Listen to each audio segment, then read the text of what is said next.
mild form of brain damage which made him hyperactive as a child. In the long run, the damage to his arm was probably the more consequential. Many historians have speculated that Wilhelm's more aggressive tendencies as ruler of Germany decades later were the result of insecurities brought about by his disability. Young Wilhelm was raised in a manner typical of royalty in the 19th century. He was provided with private tutors from infancy, amongst whom were some of the best teachers Germany had to offer at the time. When he was just 4 years old, Wilhelm travelled to England for the first time to meet his extended family. The occasion was the marriage of his uncle, Prince Albert Edward, the future King Edward VII, to Princess Alexandra of Denmark. There, his restless nature was on display. Back home in Prussia, his mother obsessed over him. Guilt clearly weighed on her, as misplaced as it might have been, that she had been in some way responsible for Wilhelm's disability. She compensated for this by trying to encourage him to be able to do all the things that any Prussian prince would be expected to do, a tendency which only exacerbated the problem. What made things even more difficult is that Prussia was a martial society, one which had developed centuries earlier as a knightly state on the frontiers of Europe, spreading Christianity to the pagan Balts and Wends of the Baltic Sea region. For much of the 18th and 19th centuries, the Prussian military was acknowledged as the greatest army in Europe. The combination of being mired in a military society while also being slightly disabled and having difficulties with both holding a gun and riding a horse would create insecurities in Wilhelm which impacted on his entire life. By the time Wilhelm was born in 1859, a process was already underway that would shape Germany's history and Wilhelm's life over the next century. Germany, a region which had historically included Austria and some other small parts of neighbouring countries, had been united a millennium earlier under the rule of Charlemagne, the king of the Franks and the first Holy Roman Emperor. Owing to a process of decentralization of imperial power between the 10th and 13th centuries, Germany fragmented into hundreds of principalities, duchies, counties, ecclesiastical states, and imperial cities, all virtually independent, though tied together loosely through the Holy Roman Empire. Where other countries were united under centralizing powers like the Crown of France and those of Castile and Aragon in Spain, in the 15th and 16th centuries, Germany continued as a disunited region after the Austrian Habsburgs failed to create a more centralized state under their control through the 30 Years' War between 1618 and 1648. What changed matters was the rise of liberal nationalism across Europe in the first half of the 19th century, following the example of the French Revolution. By then, the Holy Roman Empire was gone, abolished as an outdated institution by Napoleon Bonaparte in 1806, while several dozen German states had emerged as the core rulers of Central Europe. Prussia in the north and east and Austria in the south were the two most powerful. It remained to be seen if the two could come to an arrangement to unite together with the other German states like Bavaria, Saxony, Baden-Oldenburg and Mecklenburg to form a new unified Germany, or if Prussia and Austria would seek to dominate the German states to the exclusion of their great rival. In the end, this process would be dictated by a Prussian Junker, or landed aristocrat, by the name of Otto von Bismarck, A somewhat aimless, heavy-drinking noble in his youth, Bismarck emerged as a skilled diplomat for Prussia in the 1850s, and then, in 1862, was appointed by Wilhelm's grandfather as Minister-President and the Foreign Minister of Prussia. Within weeks, he delivered a fiery speech in the Prussian House of Representatives, in which he stated that Germany would be united through blood and iron. A year and a half later, Prussia went to war with the Kingdom of Denmark to wrest control of the provinces of Schleswig and Holstein from it on the southern side of the Jutland Peninsula. 2 years later, a war followed with Austria. In this, Bismarck managed to destroy the German Confederation, an association of most of the German states under Austrian leadership, replacing it with the North German Confederation, dominated by Prussia. Finally, in 1870, Bismarck engineered a diplomatic spat with France over the succession to the throne of Spain, where France opposed the accession of a German prince to foment the Franco-Prussian War. In this, the Prussians and their allies amongst the smaller German states won a swift victory. Then, to conclude affairs, Bismarck convinced the German states to unite under Prussian leadership, forming the German Empire, in a ceremony held at the Royal Palace of Versailles outside Paris on the 18th of January 1871. This excluded Austria and ensured that the new unified German state was dominated by Prussia, with King Wilhelm becoming Kaiser Wilhelm I. The resulting changes to the balance of power in Europe, with Germany emerging as one of the most powerful European nations, rivaled only by Britain and Russia, created issues which would dominate Wilhelm's future reign as Kaiser. At home in Prussia, young Wilhelm's life was not immediately impacted on by German unification, though he was old enough to have been aware of a slight change in the way the court functioned, with his grandfather now becoming an emperor, the Kaiser, rather than a king. Not long after this shift in the court ceremony, Wilhelm was sent to the city of Kassel in the Hesse region of central Germany. There he attended the Friedrichs-Gymnasium for several years, one of Germany's greatest educational institutions, where the brothers Grimm had been educated several decades earlier. Thereafter he attended the University of Bonn, where he studied politics and law, showing considerable promise in these areas. Once that was finished, it was believed that he should spend some time in the Prussian military, and did so, being stationed as part of the 1st Regiment of Foot's Guard at Potsdam, outside of Berlin, for a time in the early 1880s.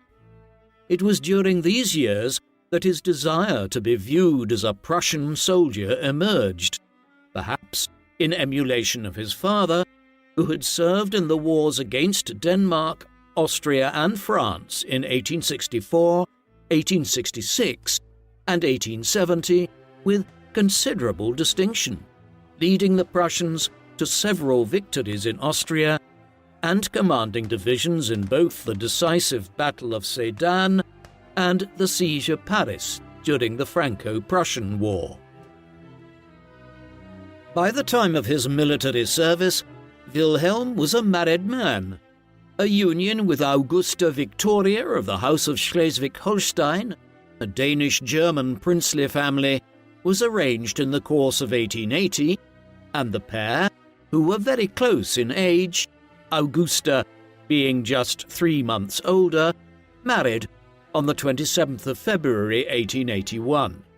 They would have 7 children. A boy, Wilhelm, came quickly in 1882, followed by Eitel Friedrich in 1883, Adalbert in 1884, August Wilhelm in 1887, Oscar in 1888 and Joachim in 1889, and finally, a girl named Victoria after her mother, grandmother and great-grandmother in 1892. All of the children would survive infancy and childbirth and would reach adulthood. As they were coming into the world, their father was emerging as a man in his 20s with a complex personality. He was a relatively intelligent man with a good imagination, but he was headstrong, was willful in ignoring advice from men more experienced than himself, prone to bouts of depression, and underneath his bravado and surface confidence, he was an extremely insecure individual, one whose desire to prove himself to others and the world would become a destructive quality. Wilhelm's difficult personality would create problems within the politics of the German Empire in years to come. However, there was already a problem as early as the 1870s. It didn't appear to be one at that time. In fact, the problem actually looked like the solution. Its name was Otto von Bismarck. After German unification in 1871, Bismarck took up the new post of German Chancellor. He dominated the politics of the German Empire in the 1870s and 1880s, somehow balancing the many disparate parts of the new state and always finding a working majority in the Reichstag, the German parliament, to deliver policies which drove Germany forward. In the 1870s, for instance, he formed an alliance with the liberals in order to undermine the power of the Roman Catholic Church in southern Germany. Then, in the 1880s, despite his aversion to socialist policies, he introduced a series of socialist measures to improve workers' rights and living standards, specifically with the goal of offsetting the development of any radical socialist politics in Germany. He was unquestionably one of the most brilliant statesmen in modern history. And this was the problem. He turned 70 years in 1885 and could not be expected to rule and govern forever. Nor was Wilhelm of a disposition to essentially devolve all power to an Iron Chancellor. Once Bismarck was gone, the disparate political groups and constituencies within Germany would become far less easy to manage. Bismarck would not go quietly into the good night. Instead, he would be given his marching orders in his mid-70s.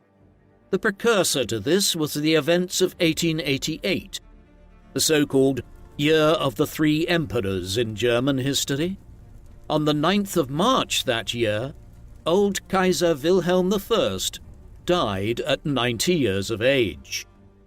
He was succeeded by Wilhelm's father, Frederick III. He was 56 years old and under normal circumstances might have reigned for a good 10 to 20 years, given the growing life expectancies of the 19th century. However, Wilhelm's father had begun to manifest signs of illness early in 1887, becoming easily hoarse and losing his voice. Various experimental medical treatments followed, and so it was only 3 days before the old Kaiser died that Frederick learned that he was suffering from cancer of the larynx. His condition deteriorated rapidly, even as he assumed the throne, and he died after just 99 days as emperor on the 15th of June 1888. And so it was that Wilhelm succeeded as Kaiser Wilhelm II in the midsummer of that year at 29 years of age. Wilhelm's rise to the throne did not automatically lead to Bismarck's dismissal. Still, there were clear problems straight away. Firstly, Wilhelm was much more determined to exercise control over government affairs, whereas his grandfather had spent 3 decades trying to devolve as much responsibility as possible onto Bismarck's shoulders. Secondly, Wilhelm did not agree with the cautious foreign policy that Bismarck had followed for years. The Iron Chancellor had developed his policy with the intention of not disrupting the balance of power in Europe any more than German unification already had. The key was not to upset the British too much or to create fears of German domination of the continent. Wilhelm perceived this approach as weakness rather than shrewdness. This disagreement on foreign policy matters soon expanded into disputes over domestic affairs in 1889, and Wilhelm was seen regularly interrupting Bismarck during council meetings at the highest levels of government. If Bismarck's position had been dependent on the Reichstag, as the post of Prime Minister was on the support of Parliament in Britain by that time, Bismarck might have survived. However, he served solely with the blessing of the Kaiser, and so when Wilhelm demanded his resignation in the spring of 1890, Bismarck had no option other than to offer it on the 18th of March. He retired to his estates and lived out his life in 1898, writing his memoirs and trying to portray the new Kaiser in the worst light possible. Wilhelm would never find a chancellor as capable as the one he fired in 1890. Excluding a succession of wartime chancellors who held office for brief spells in 1917 and 1918, there were 4 men whom Wilhelm gave his trust to as head of the government from 1890 onwards. Leo von Caprivi was the first of these. During his 4 years in office from 1890 to 1894, he placated the socialists and managed to please Wilhelm by reorienting the country's foreign policy, ending the reinsurance treaty with Russia and engaging in more aggressive colonialism. Yet his tenure highlighted what Bismarck had achieved so well: the juggling act that played all constituencies within Germany off against each other.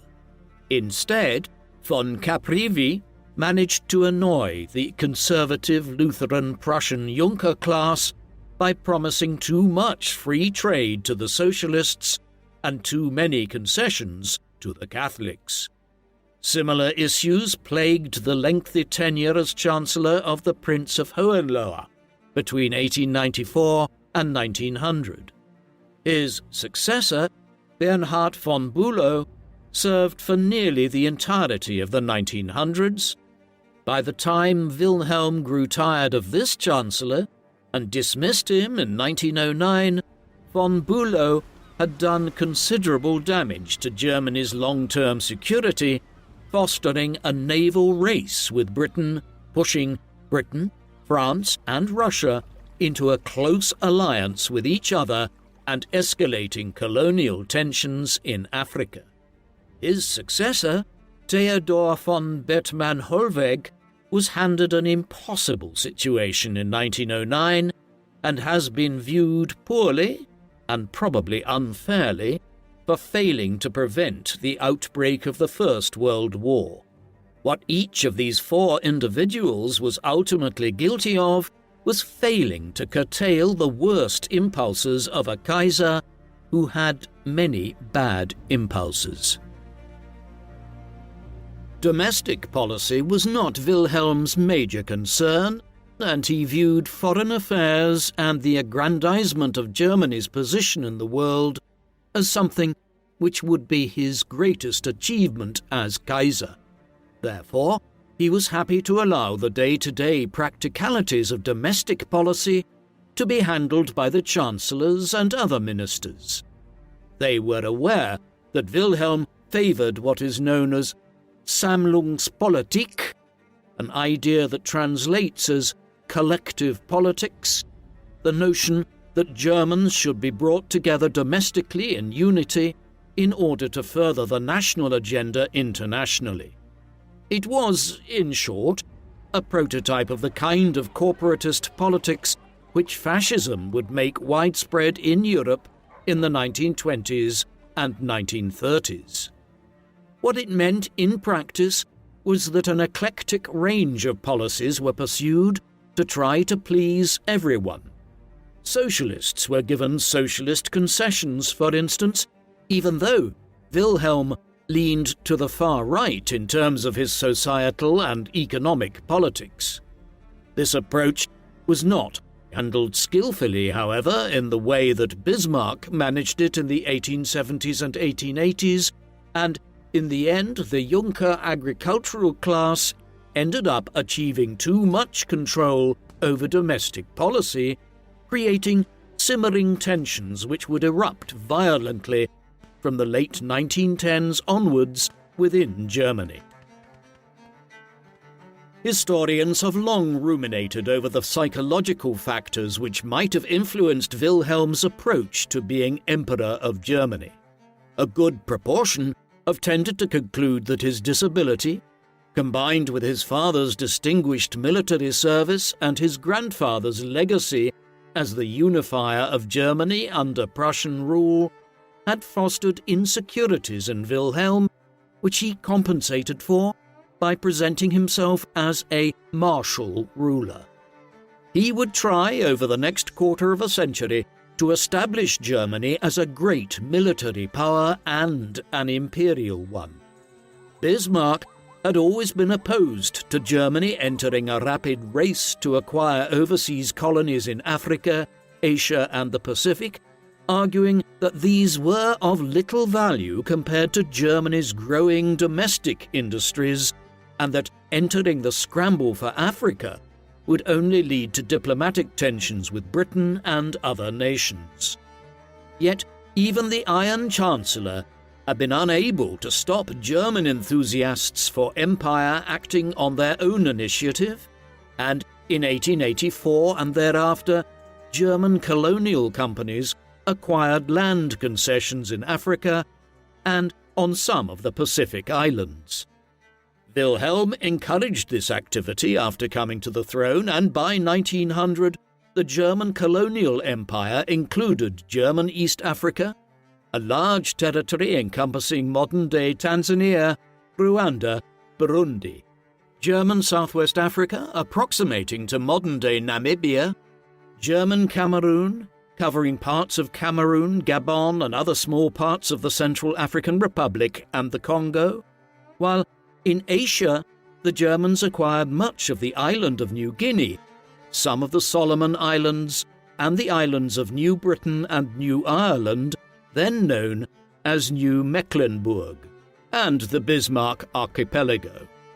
This colonial expansion, as we will see, would soon create the kind of tension with France and other nations that Bismarck had predicted, while also leading to the earliest genocide of the 20th century.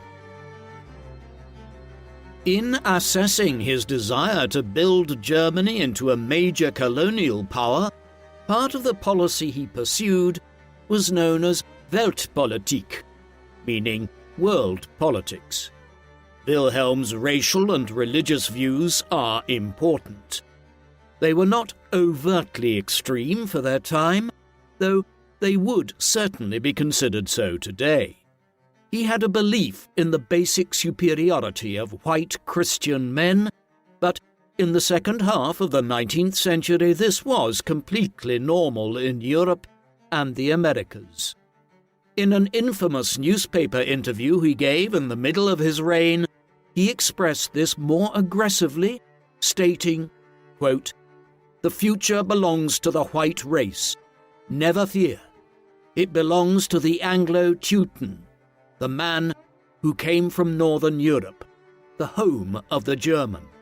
It does not belong, the future, to the yellow, nor the black, nor to the olive-coloured. It belongs to the fair-skinned man, and it belongs to Christianity and to Protestantism." Thus, here was Wilhelm stating a very clear racial view, but again, this was not a fringe view for the time. It was a common feature of European activity in the world, and one would have heard similar things being expressed in the corridors of power, though perhaps more subtly, in places like British Delhi and Cairo, French Algiers and Hanoi, Italian Tripoli and Belgian Leopoldville. These racial views would directly shape German foreign policy.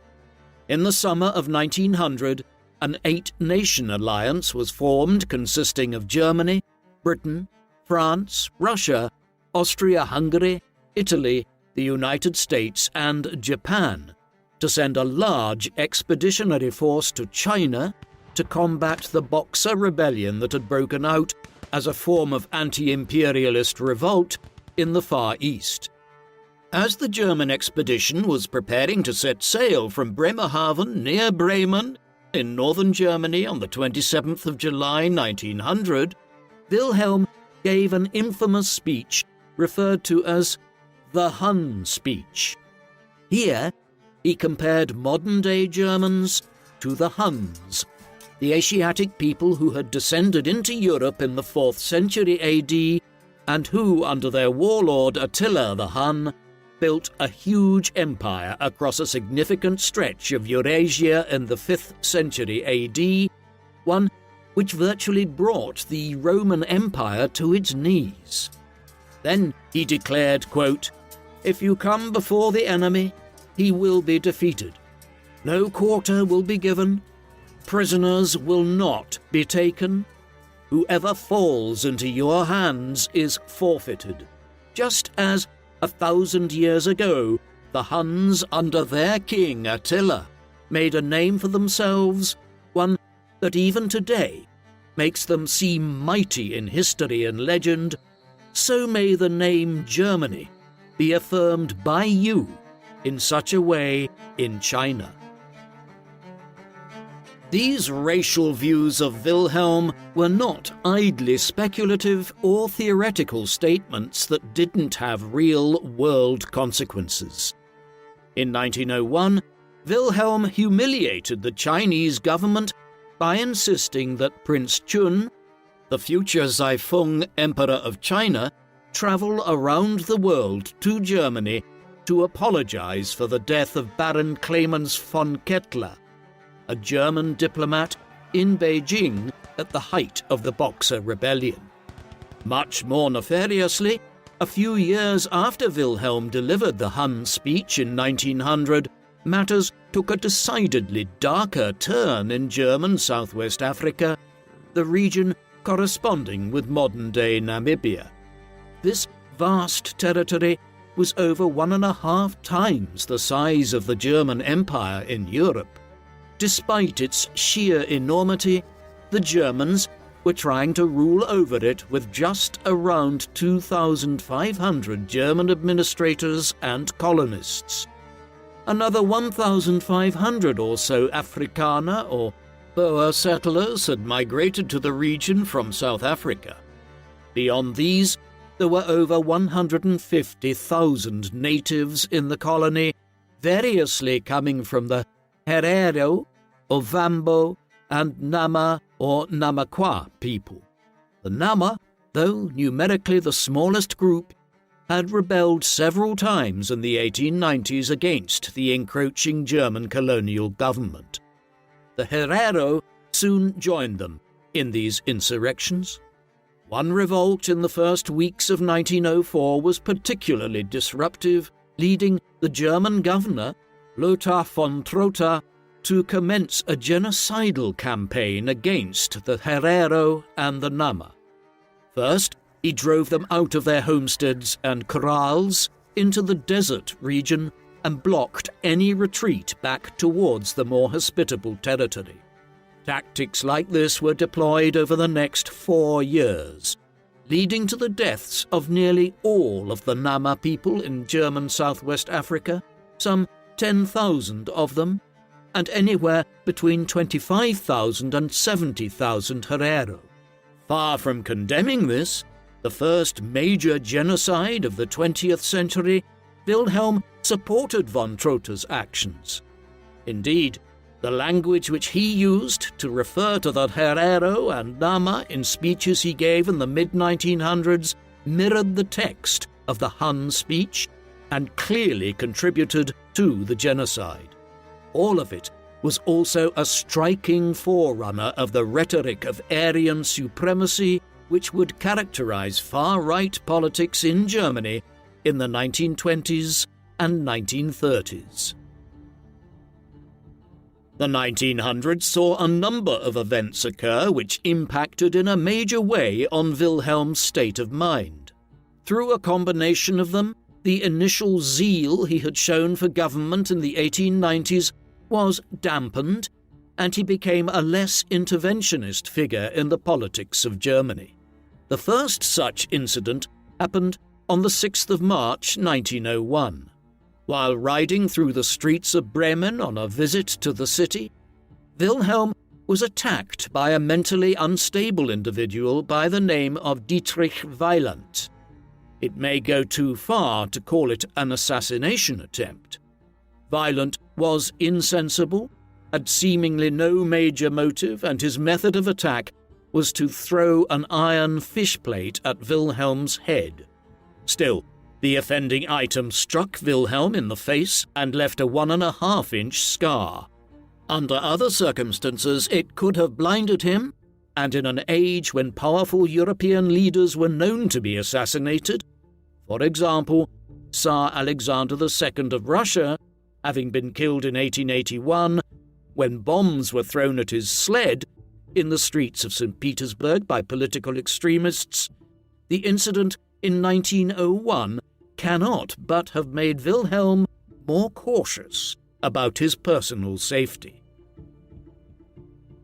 More troubling were the developments of the period from 1907 to 1909. Wilhelm was at the centre of two major controversies during these years.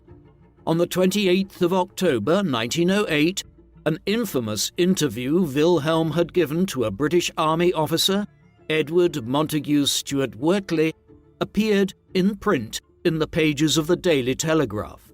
Not everything in the interview was accurate. However, the German government had failed to adequately check the text and had okayed it for publication when sent a copy prior to it being printed. In it, Wilhelm had referred to the English as being quite mad as March hares, while he made numerous other unwise statements about other nations and international diplomacy. For instance, he implied that both France and Russia, who were allied with Britain by 1908, had tried to encourage the Germans to intervene in the Second Boer War, fought in South Africa between 1899 and 1902, Germany having troops nearby in German Southwest Africa. The article was clearly sensationalized, yet that did not stop it doing a lot of damage to Wilhelm's reputation. This all came in the midst of a long-running scandal within Germany between 1907 and 1909. It centered on the person of Prince Philipp von Eulenburg. Since they had first become acquainted back in 1886, Philipp, who was 12 years older than the Kaiser, had been Wilhelm's closest friend and advisor. In 1907, a scandal broke out when it was revealed that von Eulenburg was involved in a homosexual relationship with a German general, Kuno von Moltke. Homosexuality was illegal under the 1871 Constitution of the German Empire. Court-martials and trials followed as others were implicated in their circle, and the scandal dragged on into 1909. Rumours of widespread homosexuality around Wilhelm's court were not helped when a military secretary, Dietrich von Hulsen-Hasler, had a heart attack and died while performing a ballet dance dressed in a pink tutu before a royal hunting party in the Black Forest region on the 14th of November 1908. Owing to both the Eulenburg affair and the Daily Telegraph incident, Wilhelm suffered a nervous breakdown around this time, one from which he never fully recovered. It is now believed by many historians that Wilhelm had severely repressed homosexual tendencies which he found impossible to express in a society which was deeply homophobic in the late 19th and early 20th centuries. The debacle of the Daily Telegraph interviews simply compounded what was already an escalating diplomatic crisis with the British. As early as the 1890s, the German admiral Alfred von Tirpitz had been encouraging Wilhelm to begin expanding the German fleet in the hopes of rivaling the British Royal Navy one day. Wilhelm was in agreement, and German spending on battleships, frigates and gunboats increased year on year. By the 1900s, Britain and Germany were in the early stages of a naval race, with Germany building 3 battleships every year. With the announcement of the completion of the first dreadnought, the cutting edge of naval military hardware, by Britain in 1906, a new supplementary funding bill was fast-tracked through the Reichstag to increase the number of battleships being completed each year from 3 to 4, an act which finally brought the naval race onto the front pages of newspapers across the Anglophone world. Little surprise, then, that Britain was drawn into an entente cordiale with France in 1904 and was moving closer to Russia diplomatically. This was a foolish policy approach on Wilhelm's part, the sort of thing Bismarck would never have countenanced. There was never any hope that Germany could catch up with Britain navally, and by the time war finally came in 1914, the Royal Navy still eclipsed the German Navy by nearly 2-to-1 in battleships, and more than that in most areas other than submarine warfare. The war at sea would accordingly be limited. All that the naval race achieved was to further alienate Britain from Germany when the Kaiser's government should have been focusing on its strengths as a land power with the most effective military on the continent. It wasn't just the naval race that was leading to escalating tensions. By the dawn of the 20th century, Morocco was one of the very few corners of Africa that was not controlled entirely as a European colony. The French had ambitions there, as they controlled Algeria to the east and much of northwestern Africa to the south of Morocco, around Senegal and Mali. Wilhelm had other ideas, and in March 1905 he set off on a state visit to Tangiers, where he publicly declared his support for Morocco's independence in what was clearly intended as a rebuke to French ambitions. A diplomatic crisis followed, leading eventually to the Algeciras Conference, where Moroccan independence was affirmed, while Wilhelm's position as a troublemaker on the international stage was also confirmed.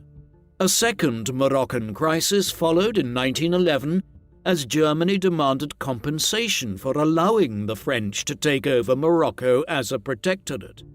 The only thing this gunboat diplomacy succeeded in was driving Britain, which in the late 19th century had been a rival of Russia's in Central Asia and had nearly ended up at war with France over the Fashoda incident in Sudan in 1898, into an alliance with the French and Russians, one which was much more powerful than the alliance Germany had forged with Austria-Hungary. Eventually, all of this diplomatic tension would boil over into war. It started in a strange manner which did not involve Germany or Wilhelm directly. On the 28th of June 1914, the heir to the Austro-Hungarian Empire, Archduke Franz Ferdinand, was assassinated by a Serbian nationalist while visiting the city of Sarajevo. This could have remained a rather minor diplomatic matter, between Austria-Hungary and Serbia, had it not been for the heavy-handed response of the government in Vienna in demanding that Serbia allow Austrian forces to enter Serbia and act as they pleased in rooting out the Black Hand, the Serb terrorist group behind the assassination. Then Russia, a rival of Austria-Hungary in the Balkans, responded, and that in turn required both Austria-Hungary and Russia's allies to become involved. Eventually, matters spiraled in late July 1914, and over the space of a week or so, all of the major European powers declared war on one another, pitting Germany, Austria-Hungary, and the Ottoman Empire against Britain, France, and Russia. The First World War would eventually pull in myriad other powers, notably Japan on the side of Britain, Bulgaria joining the Central Powers led by Germany, and eventually the United States on the side of the British and French in 1917. Wilhelm can hardly be said to have been an innocent bystander in all of this. In the early stages of the July crisis that followed Franz Ferdinand's assassination, he repeatedly assured the government in Vienna that he would support them no matter what course they took. This has been interpreted as the infamous blank check, whereby Wilhelm failed to rein in the Austrians even as they were sending messages to the Serbian government in Belgrade demanding to be allowed to violate Serbian sovereignty to an unacceptable extent. Then, in a fairly incredible move in retrospect, Wilhelm headed off on a 20-day pleasure cruise in the North Sea to Norway on the 6th of July. When he returned after 3 weeks, Europe's peace was teetering on a knife edge, as Russia was mobilizing in response to what was perceived as an imminent declaration of war on Serbia by Austria-Hungary.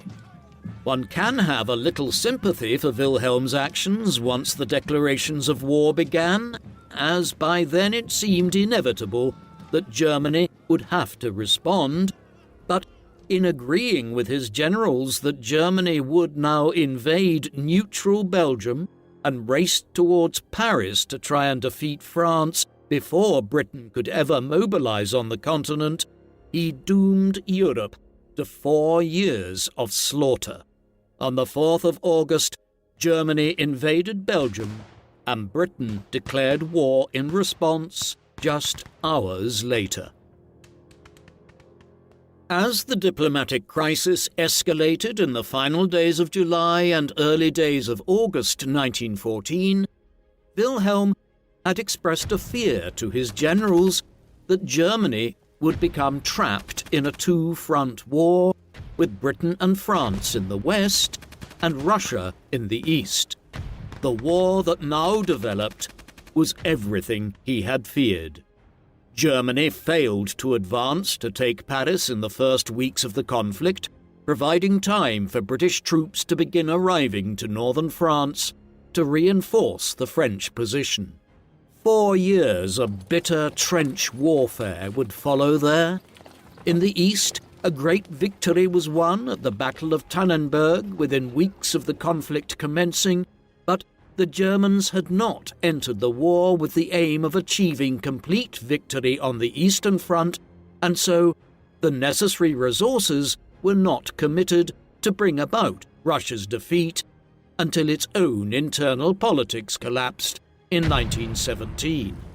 Faced with these developments, Wilhelm was increasingly despondent about the drift of the conflict, and it is assumed that he had despaired of the chances of German success long before many others within the high command of the German army.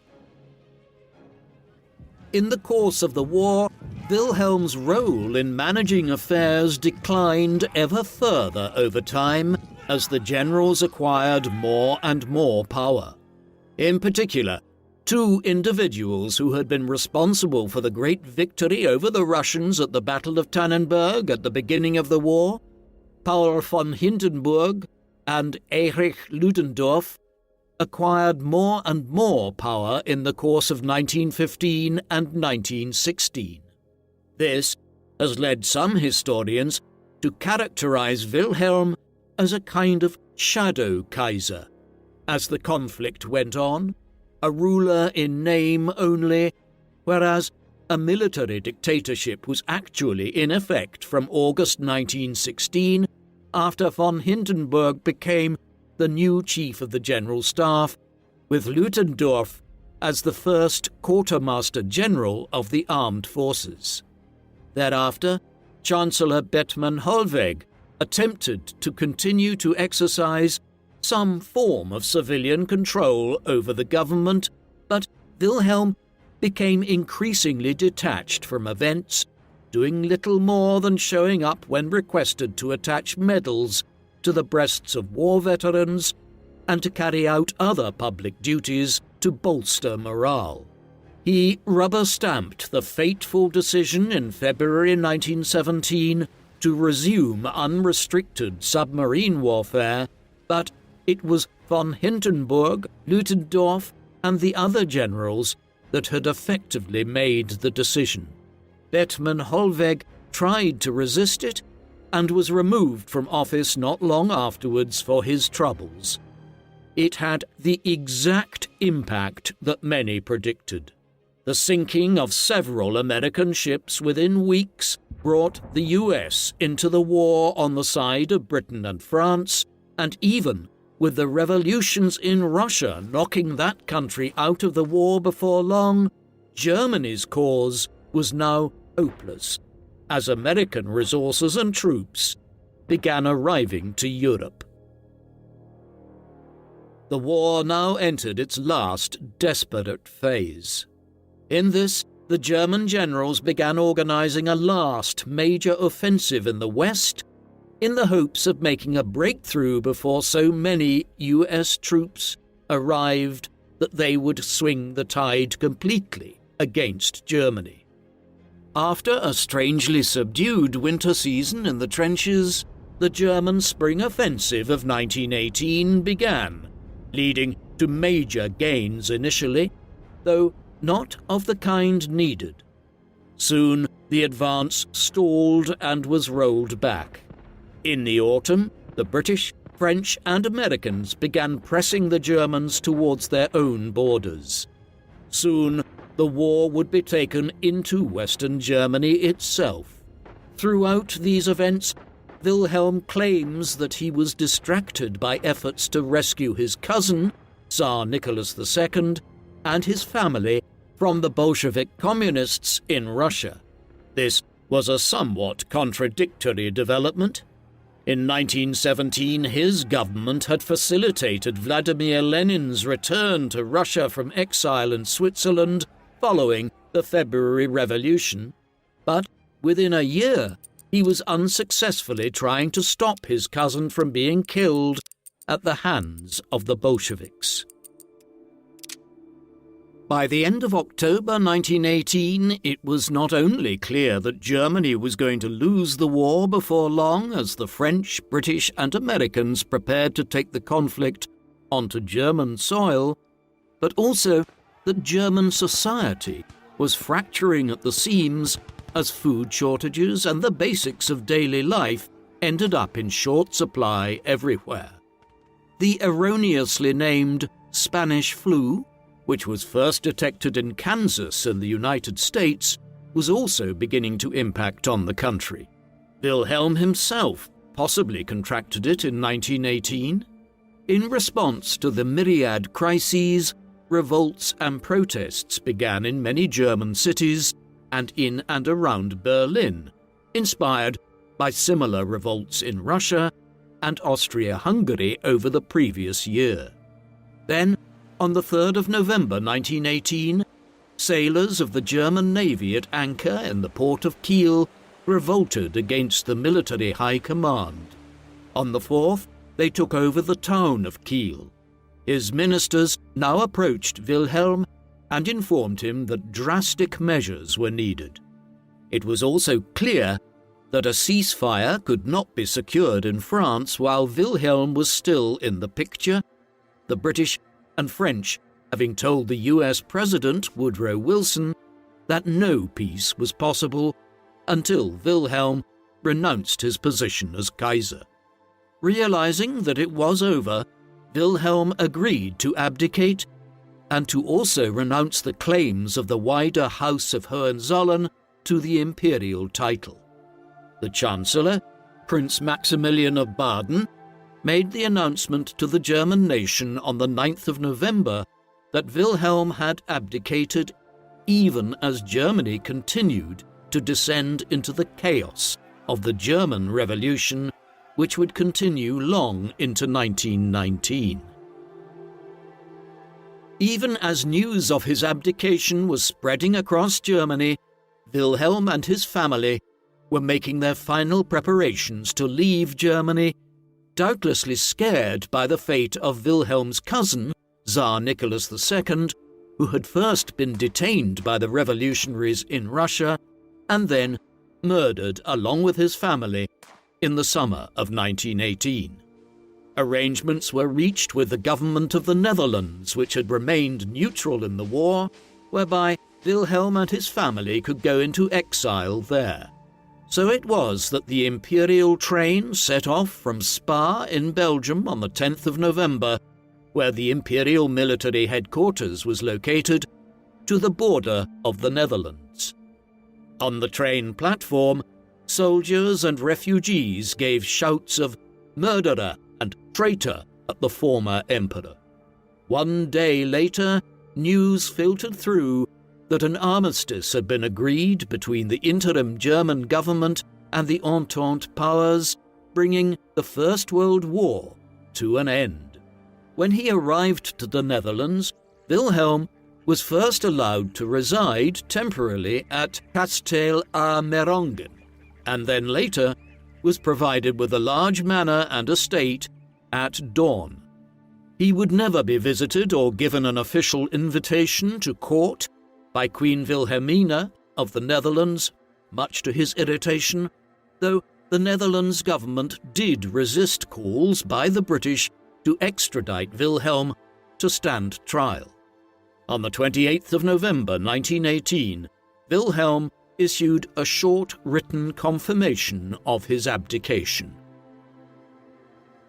Wilhelm had hardly lost everything. In the final weeks of 1918 and into 1919, convoys carrying tens of millions of dollars worth of artworks, furniture, and other valuable items arrived to the Netherlands from Germany. He also had substantial cash assets, and he soon purchased the Doorn estate from the Dutch government, while a large number of castles, properties, and estates in Germany continued to belong to the Hohenzollerns under the Weimar Republic that was established there in the course of 1919. Without any financial worries, he began something of a literary and scholarly career. For instance, he developed an interest in ancient Greek archaeology, working on vacations spent at the Achilleon Palace he had purchased on the Greek island of Corfu back in 1907. Much of this written output, though, was self-serving. He began to work on his memoirs while at Doorn, and these were clearly designed to exonerate himself and justify his actions as Kaiser as much as possible. In fairness to him, in a post-war environment where Germany had been blamed entirely for causing the war by Britain and France, and he in particular had been vilified for years as the Germanic warlord who had fomented the chaos, some pushback on Wilhelm's part was probably somewhat justified. Wilhelm's personal life in the Netherlands also took a major turn. His son, Joachim, a competent military officer and a figure who had been considered as a possible king of several countries during the war, took his own life on the 18th of July 1920 in despair over the combined effects of the collapse of the imperial regime in Germany, a divorce from his wife, and financial difficulties. This, in turn, led to a precipitous decline in his mother, Wilhelm's wife's, health, and she died less than a year later in the late spring of 1921. Her body was repatriated to Germany and buried at Potsdam near Berlin. Because Wilhelm was prohibited from returning to Germany, he could only accompany her coffin to the border. Devastated by her loss, Wilhelm found some comfort in letters sent to him from the family of Princess Ermina Reuss of Greiz. He invited them to visit him at dawn and soon married Ermina in November 1922, despite her being 28 years his junior. They had no children, though it was a warm family environment at dawn, as Hermina had 5 children from her first marriage to Prince Johann of Schöneich-Carolat, who had died in 1920. One could even call it a pastoral existence in the Dutch countryside in the years that followed, with Ermina and Wilhelm both writing memoirs, learning to speak Dutch, and Wilhelm even becoming a lumberjack, cutting wood on the estate as a hobby and providing it for free to the poorer locals. In the Netherlands in the early 1930s, Wilhelm could not but take an interest in the rapidly changing politics of his homeland. The Wall Street crash and the economic crisis of the Great Depression that followed hit Germany particularly badly, owing to its huge debts and reparations payments and weaknesses within its banking system. As millions were impoverished and lost their jobs, they turned to extremist parties, above all the National Socialists, or Nazis, led by Adolf Hitler. When they attained power in the early months of 1933, it must have seemed like something of a new dawn to many old German aristocrats, as the Nazis were accommodating of the old imperial princes and nobility, allowing them to resume their titles that had been abolished under the Weimar Constitution back in 1919. A huge proportion joined the Nazi Party. Wilhelm, though, was more skeptical, and he was opposed to it when his 4th son, August Wilhelm, joined the Nazis in 1930. Aui, as his family called him, was soon being exploited by the Nazis for propaganda purposes, though he was quickly sidelined once they achieved power in 1933. Meanwhile, Wilhelm's views hardened following the Night of the Long Knives in the summer of 1934, coming to perceive Hitler as a gangster, though his relationship with Hermann Göring, a figure who had a rosier perception of the old German Empire and its constitution and colonies, was much more cordial, and he visited him on several occasions at dawn. Wilhelm's views on the Nazis became even more hostile following the Night of the Broken Glass, or Kristallnacht, attacks on Jewish people all across Germany and the recently annexed territories of Austria and the Sudetenland on the 9th and 10th of November 1938. Nearly 100 Jews were killed initially by the Nazi regime, thousands more were arrested, and businesses and synagogues were destroyed all across Germany, with hundreds more deaths following through people taking their own lives as well as detentions. Wilhelm's views on the Jewish people were complicated. He had imbibed much of the anti-Semitism which had become particularly rabid in Europe in the late 19th and early 20th centuries, yet at the same time he had a number of associates and even friends over the years who were Jewish. Notably, the German industrialist Walter Rathenau. He indicated his disgust at the Kristallnacht attacks and derided his son Aui for indicating his support for the Nazi actions, although this conflicts sharply with statements made by Wilhelm years earlier about being in favor of pogroms against Germany's Jews. The latter statements were made in November 1918, when the German Empire was collapsing around him and he was being told he would have to abdicate. A year and a half later, in the twilight of his life, Wilhelm was in a more conflicted position when the Nazis commenced their successful invasion of the Low Countries and France in May 1940, after the inception of the Second World War the previous September. The rapid conquest of Western Europe that followed was, essentially, a successful version of the plan which Wilhelm's generals had tried to implement back in 1914, only to get bogged down in the trenches of northeastern France and Belgium.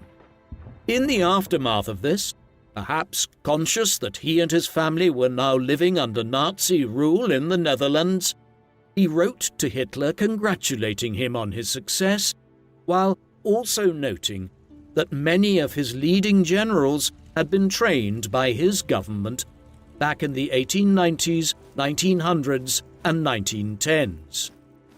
He must have also been conscious that many of his sons and grandsons were serving in the German military by that time.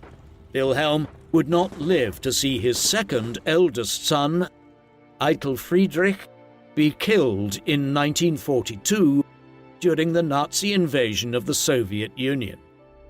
On the 4th of June 1941, Wilhelm suffered a pulmonary embolism at home in Dorn and died at 82 years of age. Wilhelm had outlined in his last will that he wanted to be laid to rest in the Netherlands and not returned to Germany unless the monarchy was restored in some fashion in the future, while he also did not want any Nazi role being played in his funeral. One wish was honoured, the other wasn't.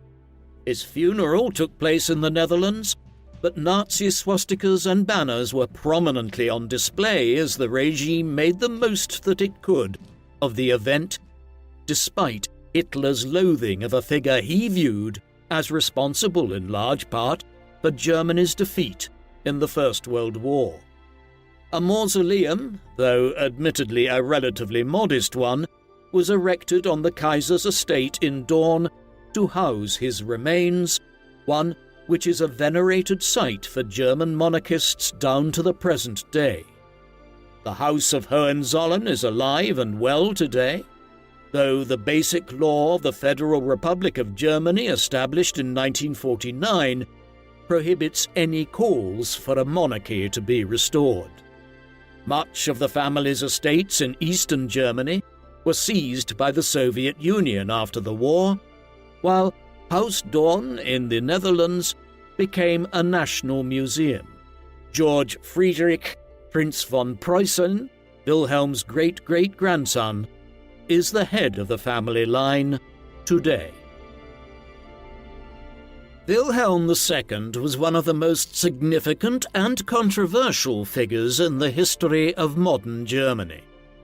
Assessments of his reign have varied considerably.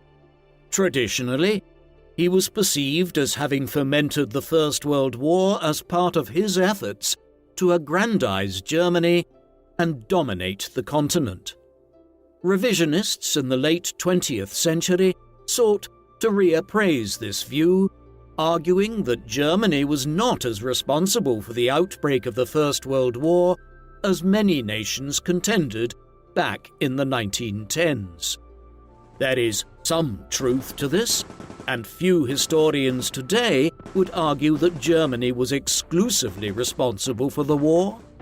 But these reassessments aside, there is no doubt that Wilhelm was an incredibly destructive character. he was possessed of a dangerous combination of being extremely ambitious and also not being anywhere near as intelligent as he believed himself to be. He removed one of the greatest statesmen of modern times from his position as Chancellor of Germany, and then, over the next quarter of a century, pushed Europe towards war with his jingoistic approach to government. What was perhaps worse was the drift of society and political culture in Germany during his time as Kaiser. Nazism and the Third Reich did not emerge in a vacuum. There were serious problems that emerged within German society in Wilhelm's day, which presaged it, whether it was the drift towards radicalism domestically or the orchestration of genocide in Namibia in the 1900s. Wilhelm might have been critical of the Nazis later, but he bears a considerable amount of blame for the terror visited on Europe in the first half of the 20th century. What do you think of Kaiser Wilhelm II? Is he largely responsible for the horrors of the First World War and the genocidal conduct of Germany in Africa?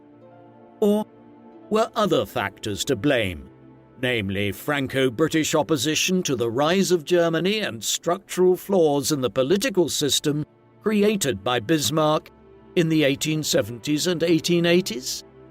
Please, let us know in the comment section. And in the meantime, thank you very much for watching.